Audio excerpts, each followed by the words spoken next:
From Keene in the Shire, the Liberty Media capital of the world, this is Daryl W. Perry, host of FPP Radio News for Sunday, September 17th, 2017. Silver is trading at $17.60 per ounce. Gold is valued at $1,320 per ounce. Bitcoin is trading at 3.7 cents, and the average price of Bitcoin is $3,681.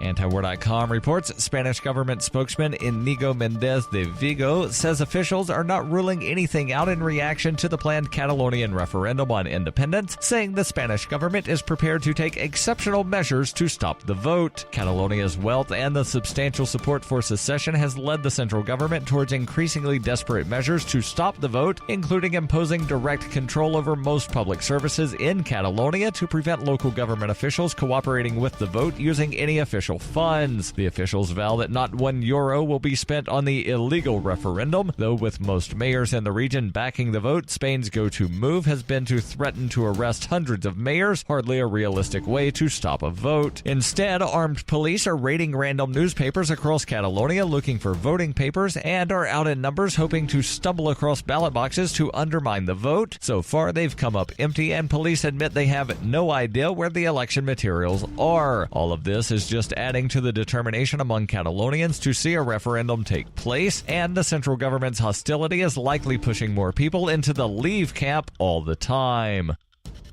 For over 40 years, Roberts & Roberts Brokerage has been a trusted source for buying and selling precious metals like gold and silver. And as a Bitcoin-preferred business, Roberts & Roberts Brokerage has removed the minimum purchase amount for all orders paid in the digital currency. Call Roberts & Roberts Brokerage today for knowledgeable advice on buying and selling precious metals and a forward-thinking approach to new technologies. 800-874-9760 or visit online at rrbi.co.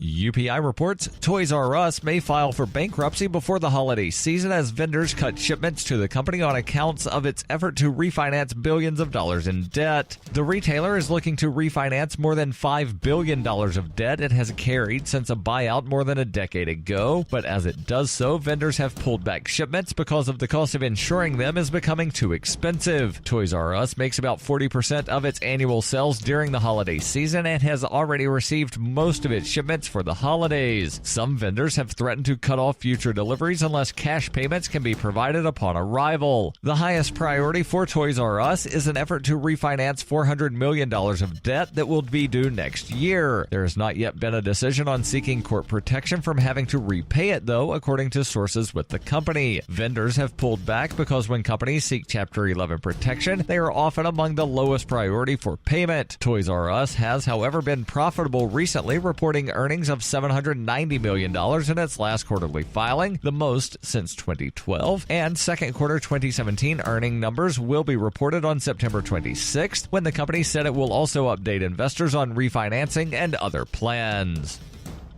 Bitcoin Not Bombs is a launching pad for nonprofits and social entrepreneurs into the financial freedom of the Bitcoin economy. Bitcoin Not Bombs offers premium publicity campaigns designed to facilitate an organization's adoption of Bitcoin as a payment system and to fully capitalize on that decision in their fundraising efforts. Bitcoin Not Bombs is fully committed to being the hub of the nonprofit sector of the Bitcoin economy, maximizing the potential cross-promotion of all our clients and commercial partners. To learn more, visit bitcoinnotbombs.com.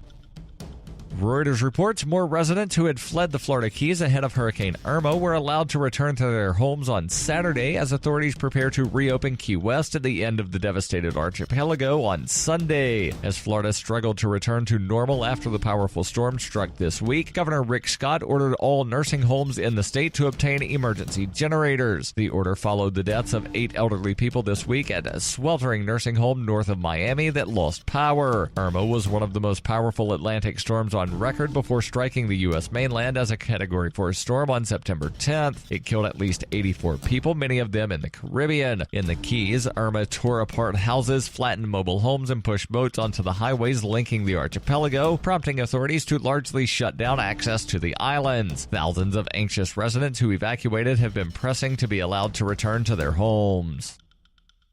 This has been FPP Radio News, online at fppradio.com.